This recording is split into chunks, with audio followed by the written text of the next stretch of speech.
Please be on page 99 of Note-Taking Study Guide. We're going to talk about the beliefs of Buddhism. You can fill out the Note-Taking Study Guide as we go along.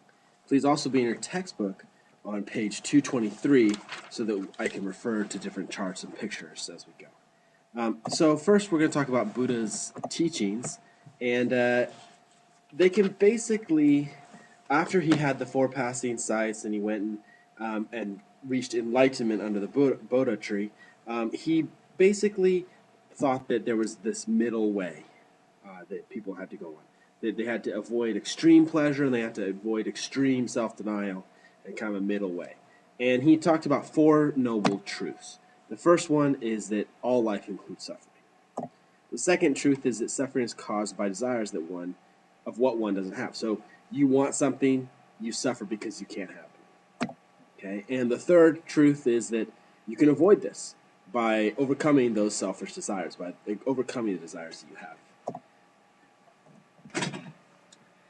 So the fourth truth is the way to overcome selfish desires is to follow the Eightfold Path.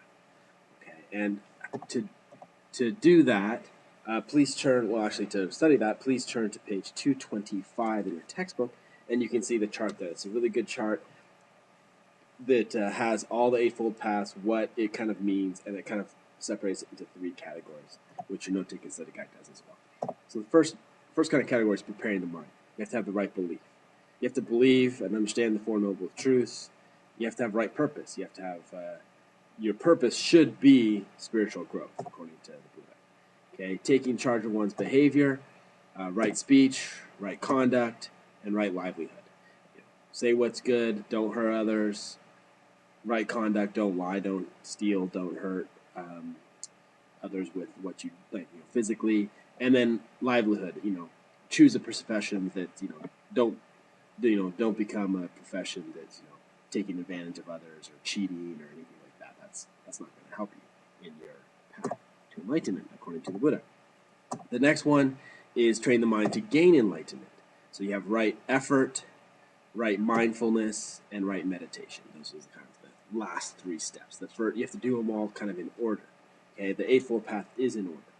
Okay, it's not you do right conduct before you do right speech. Okay, so that's the kind of outline.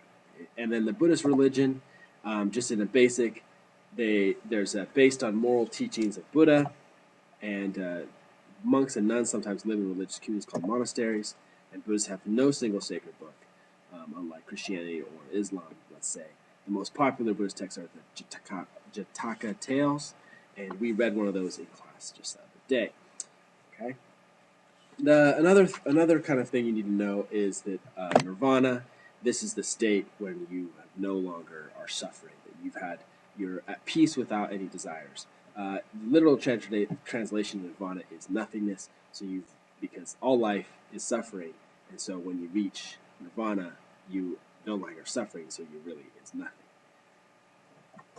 Please turn to page 228 and 229 in your textbooks and read over that. This is the lives of Buddhist monks and nuns.